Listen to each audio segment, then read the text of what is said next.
Assalamualaikum. Alhamdulillah Rabbil Alameen. Allahumma salli ala Sayyidina Muhammadin wa ala ali Muhammad kama sallaita wa sallamta wa barakta ala Ibrahim wa ala ali Ibrahim fil alamin innaka Hamidum Majid. Amma ba'du, taqullah ibadallah. ആദരണീയരായ സഹോദരങ്ങളെ, സുഹൃത്തുക്കളെ, അള്ളാഹുവിൻ്റെ ദീനനുസരിച്ച് ജീവിക്കുവാൻ, അങ്ങനെ ഈമാനോടുകൂടി ഉള്ള ജീവിതം വഴി ഈമാനോടുകൂടി തന്നെ മരണപ്പെടുവാൻ അള്ളാഹു നമ്മെ ഏവരെയും അനുഗ്രഹിക്കുമാറാകട്ടെ.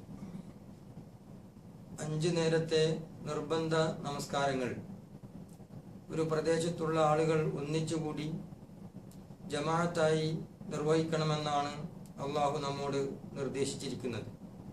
ഒരു വ്യക്തി ഒറ്റക്ക് നമസ്കരിക്കുന്നതിനേക്കാൾ 27 ഇരട്ടി പ്രതിഫലാർഹമായ നമസ്കാരമായി അത് പരിഗണിക്കപ്പെടുന്നു എന്നാണ് നമ്മെ അള്ളാഹുവും അവൻ്റെ പ്രവാചകനും അറിയിച്ചിരിക്കുന്നത്. നമസ്കാരത്തിന് വേണ്ടി പള്ളിയിലാണ് ഒരുമിച്ച് കൂടാറുള്ളത്. ഭൂമിയിലുള്ള ഒരു തുണ്ട് ഭൂമി അത് പള്ളിയായി പ്രഖ്യാപിക്കപ്പെടുന്നതോടുകൂടി, പള്ളി നിർമ്മിക്കപ്പെടുന്നതോടുകൂടി മറ്റ് സ്ഥലങ്ങളിൽ നിന്ന് വളരെ സവിശേഷതയുള്ള ഒരു പ്രദേശമായി മാറുകയാണ് ആ സ്ഥലം. തൊട്ടടുത്ത് തന്നെ ഗംഭീരങ്ങളായ എല്ലാവിധ സൗകര്യത്തോടുകൂടി തല ഉയർത്തി നിൽക്കുന്ന ഇൻഷുറൻസിൻ്റെയും ബാങ്കിൻ്റെയും അതുപോലെയുള്ള മറ്റു വ്യാപാര സ്ഥാപനങ്ങളുടെയും ഒക്കെ സമുച്ചയങ്ങൾ മനുഷ്യരുടെ കണ്ണുകൾക്ക് ആനന്ദം പകരുമെങ്കിലും ഒരു വിശ്വാസിയെ സംബന്ധിച്ചിടത്തോളം പള്ളി എന്ന് കേൾക്കുമ്പോൾ, പള്ളി എന്ന് പറയുന്നത് അവന് അങ്ങേയറ്റം ആദരവോടുകൂടി, അവൻ അങ്ങേയറ്റം ബഹുമാനത്തോടുകൂടി കാണുന്ന പ്രദേശമാണ്, സ്ഥലമാണ്. കാരണം പള്ളി എന്നത് അള്ളാഹു നമസ്കാരങ്ങൾക്ക് വേണ്ടി പ്രത്യേകം നിശ്ചയിച്ചു കൊടുത്ത സ്ഥലമാണ്. അഥവാ അള്ളാഹുവിന് ഏറ്റവും കൂടുതൽ ഇഷ്ടപ്പെട്ട പ്രദേശമാണ് പള്ളി എന്നതാണ് കാര്യം. അഹബ്ബുൽ ബിലാദി ഇലല്ലാഹി മസാജിദുഹ, ഏറ്റവും അള്ളാഹുവിന് ഇഷ്ടപ്പെട്ട നാടുകളിൽ ഏറ്റവും ഇഷ്ടപ്പെട്ട നാട്, സ്ഥലങ്ങളിൽ ഏറ്റവും ഇഷ്ടപ്പെട്ട സ്ഥലം അത് പള്ളിയാണ് എന്ന് തിരുമേനി സല്ലല്ലാഹു അലൈഹി വസല്ലം നമ്മെ പഠിപ്പിച്ചിരിക്കുന്നു. പള്ളിയുടെ അടുത്ത് ആയിട്ടാണ് ചില ആളുകൾ താമസിക്കുന്നത്. മറ്റു ചില ആളുകൾ കുറച്ച് അകലെ താമസിക്കുന്നു, വേറെ ചില ആളുകൾ കുറച്ച് അകലെയും താമസിക്കുന്നു. എന്നാൽ സ്വാഭാവികമായും അകലെ താമസിക്കുന്ന ആളുകൾക്ക് പള്ളിയുടെ അടുത്ത് താമസിക്കുന്ന ആളുകളെ കുറിച്ച് അവർക്ക് എന്തൊരു സൗകര്യമാണ്, അവർ പള്ളിയുടെ എത്ര തൊട്ടടുത്താണ് താമസിക്കുന്നത് എന്നൊക്കെയുള്ള ഒരു തോന്നൽ ഉണ്ടാവുക സ്വാഭാവികമാണ്. എന്നാൽ തിരുമേനി സല്ലല്ലാഹു അലൈഹി വസല്ലം പറയുന്നു, പള്ളിയിൽ നിന്ന് പള്ളിയുടെ അടുത്ത് താമസിക്കുന്ന ആളുകളെക്കാൾ കൂടുതൽ പ്രതിഫലാർഹരായിട്ടുള്ളത് പള്ളിയുടെ അകലെ താമസിക്കുന്ന ആളുകളാണ്. കാരണം നമസ്കാരത്തിന് വേണ്ടി അവർ പള്ളിയിലേക്ക് നടന്നു വന്നുകൊണ്ടിരിക്കുമ്പോൾ അവരുടെ കാൽപ്പാടുകൾ, അവരുടെ ഈ നടത്തം തന്നെ അവർക്ക് പുണ്യകരമായ പ്രവൃത്തിയാണ്, പുണ്യകരമായ കർമ്മമാണ് എന്ന് തിരുമേനി വിശദീകരിക്കുകയുണ്ടായി. അഅ്ളമുന്നാസി അജ്റൻ അബ്അദുഹും മംശ, അഥവാ അകലെ താമസിക്കുന്ന ആളുകളാണ് ജനങ്ങളിൽ വെച്ച് ഏറ്റവും കൂടുതൽ പുണ്യവാന്മാർ, പുണ്യം ചെയ്യുന്ന ആളുകൾ അവരാണ് എന്നാണ് തിരുമേനി സല്ലല്ലാഹു അലൈഹി വസല്ലം നമ്മെ അറിയിക്കുന്നത്. അതേപോലെ തന്നെ നമസ്കാര വേളയിൽ വളരെ അശ്രദ്ധമായി നിൽക്കുക എന്നത് ഒഴിവാക്കേണ്ടുന്ന ഒരു കർമ്മമാണ്. ഈ നമസ്കാരത്തിന് വേണ്ടി ശ്രദ്ധയോടുകൂടി വുദുവൊക്കെ എടുത്ത് നമസ്കാരത്തിന് പള്ളിയിലേക്ക് വരുന്ന മനുഷ്യൻ, അവന്റെ ഓരോ കാൽപാദവും, കാരണം കാലടികൾ പള്ളിയിലേക്കുള്ള നമസ്കാരത്തിന് വേണ്ടി അവർ വെച്ചുകൊണ്ടിരിക്കുന്ന അവരുടെ ഓരോ കാലടിയും അവർക്ക് ഓരോ പദവിയാണ് വർദ്ധിപ്പിച്ചുകൊണ്ടിരിക്കുന്നത്. അതേപോലെ തന്നെ ഈ കാൽപ്പാടുകൾ, നടത്തം അവരുടെ ഓരോ പാപങ്ങളെയും കഴുകിക്കളയുകയും ചെയ്യുന്നു എന്ന് തിരുമേനി സല്ലല്ലാഹു അലൈഹി വസല്ലം വിശദീകരിക്കുകയുണ്ടായി. തിരുമേനി പറയുന്നു, ലം യഖുത് ഖത്വത്തുൻ ഇല്ലാ റുഫിയത് ലഹു ബിഹാ ദറജ വഹുത്ത അൻഹു ബിഹാ ഖതിയ.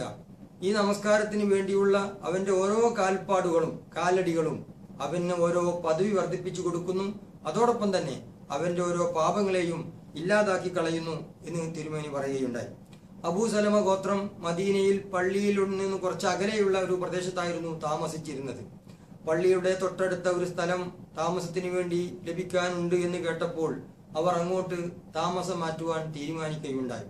തിരുമേനി സല്ലല്ലാഹു അലൈഹി വസല്ലം പറഞ്ഞു, നിങ്ങൾ അങ്ങനെ ചെയ്യരുത്, കാരണം നിങ്ങളുടെ ഈ നടത്തം അത് നിങ്ങൾക്ക് പ്രതിഫലാർഹമാണ് എന്ന് തിരുമേനി പറയുകയുണ്ടായി.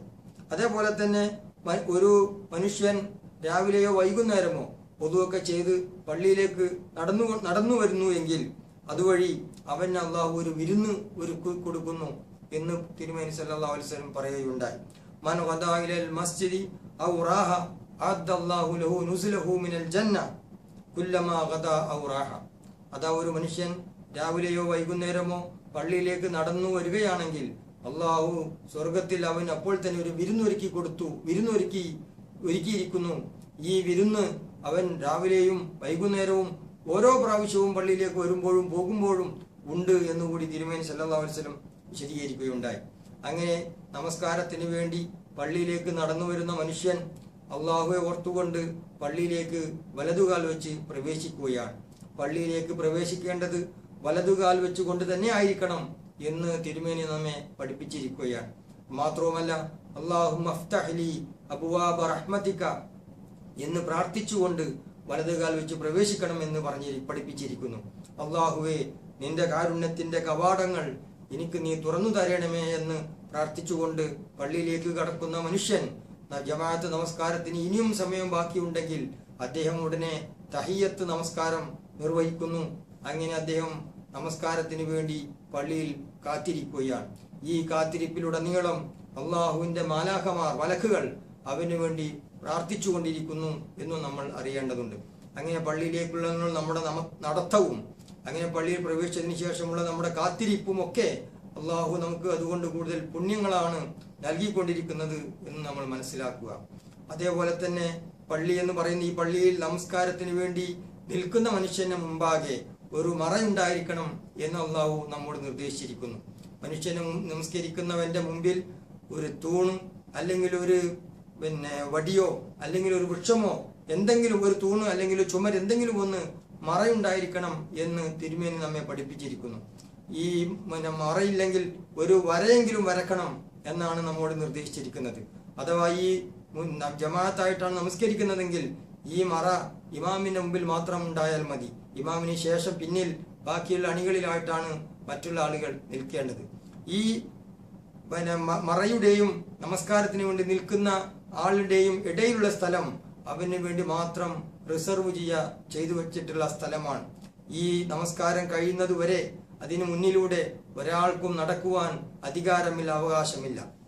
അഥവാ ആരെങ്കിലും അതിലൂടെ നടക്കുകയാണെങ്കിൽ ആ നമസ്കാരത്തിന്റെ ഏകാഗ്രത തടസ്സപ്പെടുത്തുന്ന രൂപത്തിൽ നടന്നുകൊണ്ടിരിക്കുന്നു എങ്കിൽ ആ ഉടനെ തന്നെ നടക്കുന്ന മനുഷ്യനെ കൈകൾ കൊണ്ട് തടയണമെന്നാണ് തിരുമേനി നമ്മെ പഠിപ്പിച്ചിരിക്കുന്നത്. ആ കൈകൾ കൊണ്ട് തടയുന്നതിന് ശേഷവും വീണ്ടും അദ്ദേഹം അതിക്രമിച്ച് കടക്കുകയാണെങ്കിൽ അവനോട് യുദ്ധം ചെയ്യണം. അതിന്റെ പേരിൽ എന്തെങ്കിലും സംഭവിച്ചാൽ തന്നെ ഈ നമസ്കരിക്കുന്നവനല്ല കുറ്റവാളി, നേരെ മറിച്ച് അതിലൂടെ കടന്നു പോകുന്ന മനുഷ്യനാണ് കുറ്റവാളി എന്നാണ് തിരുമേനി പറയുന്നത്. ഇദാ സ്വല്ലാ അഹദുക്കും ഇലാ ശൈഇൻ യസ്തുറു മിനൻ നാസ്, മനുഷ്യൻ നമസ്കാരത്തിന് നിൽക്കുമ്പോൾ ജനങ്ങളിൽ നിന്നും അവനെ മറക്കുന്ന ഒരു മറ അവന് ഉണ്ടായിരിക്കേണ്ടതുണ്ട്. ഫറാദ അഹദുൻ അൻ യസ്താസ ബൈന യദൈ ഫൽയദ്ഫഉഹു ഫഇൻ അബാ ഫൽയുഖാതിലഹു ഫഇന്നമാ ഹുവ ശൈത്താൻ. അങ്ങനെ ആ മറ ഉണ്ടായതിനു ശേഷം അതിക്രമിച്ച് കടക്കുന്നവനെ തടയണം. എന്നിട്ടും അവൻ വിസമ്മതിക്കുകയാണ്, അവൻ പിന്തിരിഞ്ഞു പോകുന്നില്ല എങ്കിൽ അവനുമായി യുദ്ധം ചെയ്യണം എന്നാണ് തിരുമേനി ഹദീസിലൂടെ നമ്മെ പഠിപ്പിക്കുന്നത്.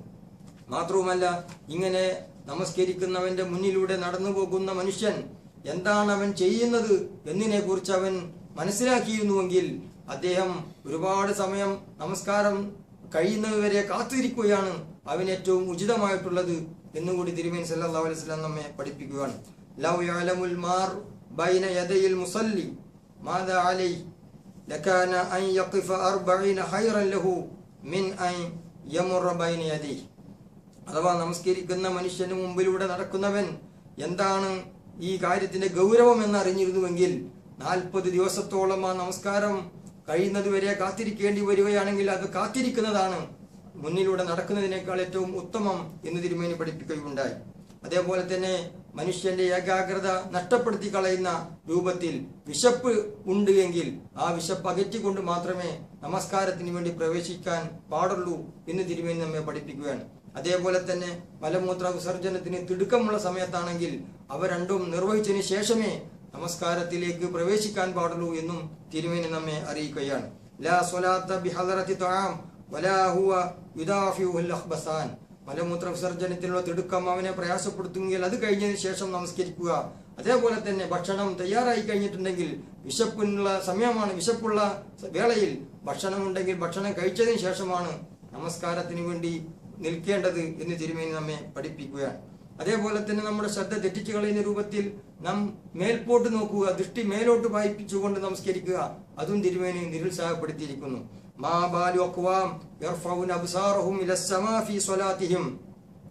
എന്ന് പറഞ്ഞുകൊണ്ട് തിരുമേനി പറയുന്നു, ഈ ആളുകൾക്ക് എന്തു പറ്റി, അവർ എന്തിനാണ് നമസ്കാര വേളയിൽ ദൃഷ്ടികൾ മേലോട്ട് ഉയർത്തുന്നത്, അവർക്ക് എന്തു പറ്റിപ്പോയി, ഈ ജനങ്ങളുടെ അവസ്ഥ എന്ത് എന്ന് തിരുമേനി പറഞ്ഞു. ഫഷ്തദ്ദ കൗലുഹ, ഇങ്ങനെ അദ്ദേഹത്തിന്റെ സംസാരത്തിന്റെ വാക്കിന്റെ സ്വരങ്ങൾക്ക് ശക്തി കൂടി.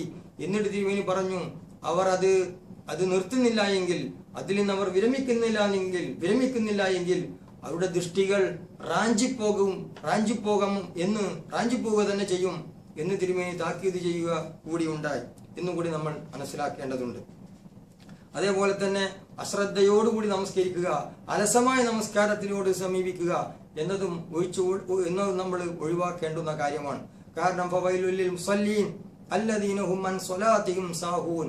അശ്രദ്ധമായി നമസ്കരിക്കുന്ന നമസ്കാരക്കാർക്കാണ് സർവനാശവും എന്നും വിശുദ്ധ ഖുർആൻ നമ്മെ പഠിപ്പിക്കുന്നു.